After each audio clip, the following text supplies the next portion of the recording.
Good afternoon. This is Akashvani and I am Naresh Mago with the midday news.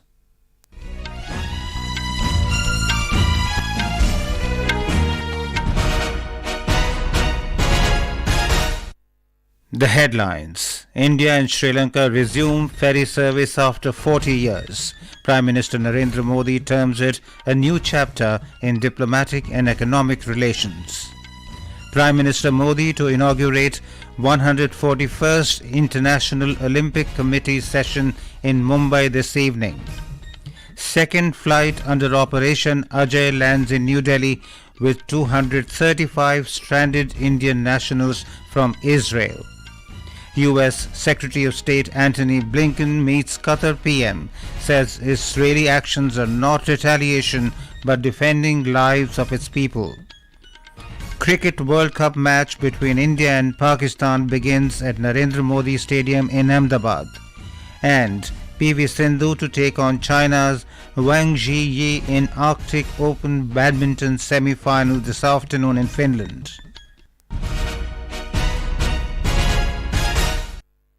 Prime Minister Narendra Modi has said that India and Sri Lanka are embarking on a new chapter in diplomatic and economic relations. He was addressing the launch of ferry services between Nagapattinam, India and Kankesanturai, Sri Lanka via video message today.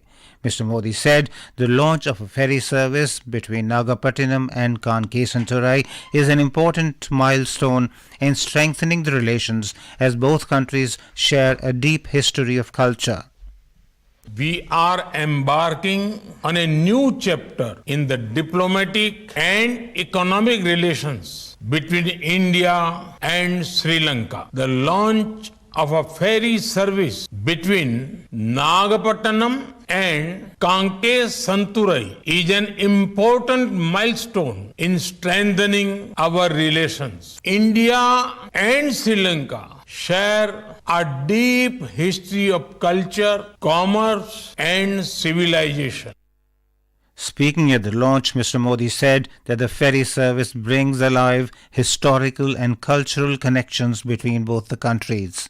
The Prime Minister recalled his visit to Sri Lanka in 2015 when direct flights between Delhi and Colombo were launched. Later, the Prime Minister added the landing of the first international flight in the pilgrim town of Kushinagar from Sri Lanka was also celebrated.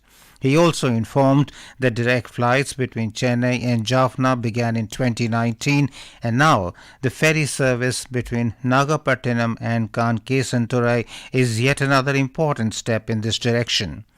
Speaking at the event, External Affairs Minister Dr. Jaishankar said that it was the dream of people of both countries to have closer ties.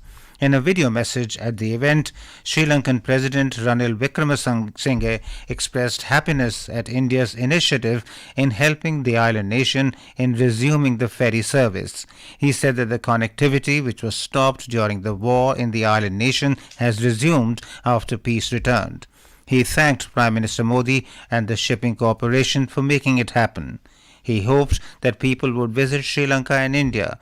Air and sea connectivity would benefit both the nations, he added.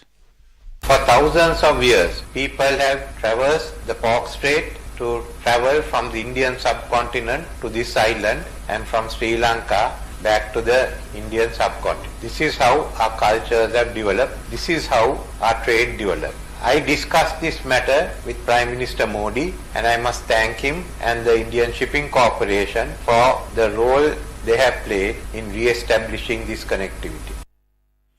Minister of Ports, Shipping and Waterways and Ayush Sarbananda Sonowal flagged off the ferry service between Tamil Nadu's Nagapattinam and Sri Lanka's Kankesanturai. External Affairs Minister Dr. S. Jaishankar also joined the event virtually, which is a resumption of the ferry service after 40 years. The maiden ferry flagged off from Nagapattinam arrived at Kankesanturai harbour in Jaffna today.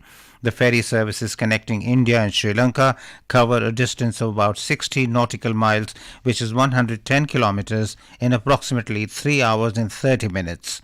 The high-speed ferry operated by the Shipping Corporation of India has a capacity of 150 passengers.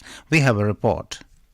With the flagging off of the ferry services between India and Sri Lanka, connectivity between the two nations has been taken to the next step. The passengers on board the maiden ferry services were accorded a grand welcome at Jaffna's Kankesantorai harbour. Many passengers expressed heartfelt gratitude for the commencement of the service, which would provide ease of travel between the southern part of India and northern region of Sri Lanka. It is notable that the necessary infrastructure at Kankesantorai has been improved by India's assistance. The ferry service is set to reduce the travel time between the two regions by at least 6 to 8 hours, while at the same time providing ease of travel. For Akashvani News, Ahmed Moin Farooqi from Colombo.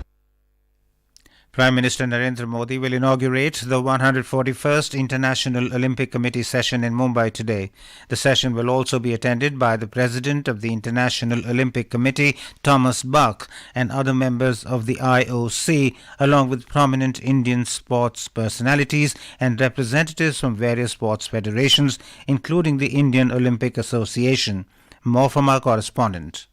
Since morning, Union Minister for Information and Broadcasting, Youth Affairs and Sports, Anurag Singh Thakur, has been holding back-to-back bilateral meetings with representatives of various organizations associated with the International Olympic Committee. The Sports Minister met IOC President Thomas Bach, member and chair of Future Games Commission Colinda Graber, and other representatives of sports organizations. The Sports Minister also held two bilateral meetings yesterday evening. The focus of these bilateral meetings is on sharing expertise in sports science, medicine to improve the overall health and performance of Indian athletes and collaboration on research initiatives. Prarthana, Akashvani News, Mumbai.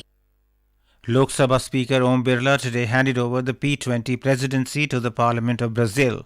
Mr. Birla handed over the presidency to the President of the Chamber of Deputies of Brazil, Mr. Arthur Cesar Pereira de Lira, after successfully concluding the 9th P20 presidency at Yashobhumi in Delhi.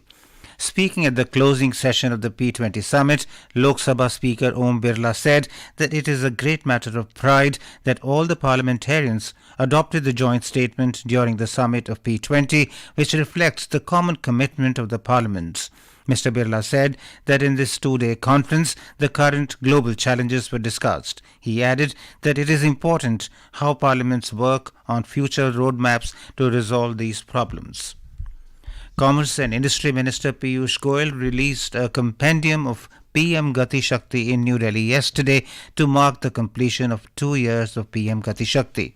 The compendium consists of 8 exemplary use cases that illustrate the extensive adoption and profound benefits of PM Gati Shakti throughout the country.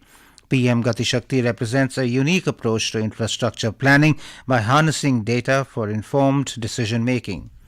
This is Akashvani giving you the news. For quick news updates round the clock, follow us on our Twitter handle at AIR News Alerts. The second flight under Operation Ajay carrying 235 stranded Indian nationals from Israel landed at Indira Gandhi International Airport in New Delhi this morning. The flight to facilitate the return of Indian citizens from Israel left from Tel Aviv to New Delhi. Minister of State for External Affairs Dr. Rajkumar Ranjan Singh received the second batch of Indians at Delhi Airport. In a tweet, the Union Minister said that they are very appreciative of the Government of India's swift response under Operation Ajay and the External Affairs Ministry for smooth coordination. 212 Indian nationals stranded in Israel returned to Delhi under Operation Ajay yesterday. External Affairs Minister S. Jaishankar had announced the launch of Operation Ajay to facilitate the return of those Indians who wish to come back home. The decision was taken after the ongoing conflict between Israel and Hamas, a terror outfit based in Gaza, Palestine. U.S. Secretary of State Antony Blinken has said what Israel is doing is not retaliation, it is defending the lives of its people. He was addressing a joint press conference with Prime Minister of Qatar, Sheikh Mohammed bin Abdul Rahman bin Jassim Al Thani, on the 13th of October. He said Israel is conducting operations in Gaza because Hamas carried out terrorist attacks that killed 1,300 of its people in the most horrific way. Mr. Blinken further said that efforts to bring humanitarian aid to Gaza have been complicated as terror group Hamas continues to use civilians as human shields and is reportedly blocking roads to prevent Palestinians from relocating to southern Gaza. Terming the humanitarian situation as urgent, Mr. Blinken added that the US is actively engaged with its partners, including Qatar, to provide humanitarian aid to those who are in need. US Secretary of State Antony Blinken traveled to Qatar as the world remains on high alert regarding Hamas's demand for a day of rage in support of Palestinians. The State Secretary reiterated the importance of taking every possible precaution to avoid harming civilians, but stressed that any nation faced with what Israel has suffered would likely do the same. Blinken also met separately with Jordanian King Abdullah II and Palestinian Authority President Mahmoud Abbas in Amman, Jordan, yesterday morning. Mr. Blinken confirmed on Thursday that 27 Americans have been killed in the war between Israel and Hamas. News just in, Saudi Arabia has suspended talks on potentially normalizing ties with Israel amid the war raging between Israel and the Palestinian group Hamas. Union Health Minister Dr. Mansukh Mandavia today inaugurated Nagaland's first medical college, Nagaland Institute of Medical Sciences and Research, NIMSR, at Prebagay in Kohima. Addressing the inauguration program, Dr. Mandavia said that the institution will add strength to Prime Minister Modi's vision of creating a healthier and prosperous India. He said Nagaland's first medical college will not only serve the purpose of providing medical education, but will also contribute to research and finding solutions to any rare diseases for the people of Nagaland. With the northeast monsoon yet to begin in Tamil Nadu, the Regional Met Department has predicted heavy rains in the southern districts of the state. Rains are likely to continue till the 18th of this month in the western districts of Tamil Nadu and Kerala. Fishermen have been asked to stay away from fishing activity during these days. Kanyakumari witnessed a maximum of 10 centimeters in the past 2 days. Chennai has been cloudy with intermittent light showers, giving the city a cool climate. In Kerala, widespread rain is continuing in various districts of the state. The yellow alert has been sounded in 7 districts today. The meteorological department has forecast isolated heavy rain in the state. Hilly regions are also on alert. Fishermen have been warned not to venture into the sea on the Lakshadweep coast. Prime Minister Narendra Modi has conveyed his greetings on the auspicious occasion of Mohalaya. In his message, Mr. Modi said that on this revered day of Mohalaya, we pray that Ma Durga blesses everyone's lives with strength, wisdom and prosperity. He said, may this special occasion be a beacon of courage, harmony and prosperity. In Jammu and Kashmir, as all big and small temples are gearing up for the 9-day Navaratri celebrations beginning tomorrow, Sri Mata Vaishno Devi Shrine Board is mulling a direct helicopter service from Jammu Airport to the Panchi helipad near the shrine in Trikota Hills. Expressing happiness over the decision on a social media post, Union Minister Jitendra Singh said that during this Navratra, pilgrims would get the gift of direct helicopter service from Jammu to Vaishno Devi Bhavan. In ICC Men's Cricket World Cup, the match between India and Pakistan, India won the toss and elected to bowl first at the Narendra Modi Stadium in Ahmedabad today. Put into bat, Pakistan were 16 for no loss in 2.3 overs when reports last came in. India and Pakistan have 4 points each from 2 matches played so far in the ICC Men's Cricket World. In Arctic Open Badminton, India's PV Sindhu will take on world number 11 China's Wang today in the semifinals of women's singles at Vanta Energia Arena in Finland at 3 p.m. IST.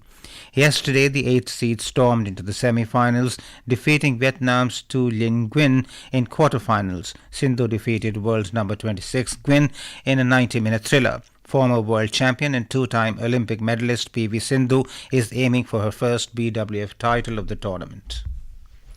And now, before we end the bulletin, the headlines once again. India and Sri Lanka resume ferry service after 40 years. Prime Minister Narendra Modi terms it as a new chapter in diplomatic and economic relations.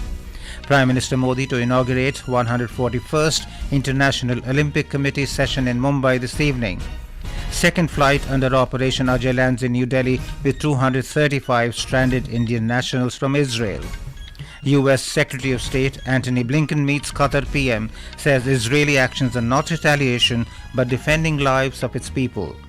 Cricket World Cup match between India and Pakistan underway at Narendra Modi Stadium in Ahmedabad. And PV Sindhu to take on China's Wang in Arctic Open Badminton semifinals this afternoon in Finland. With that, we end the midday news.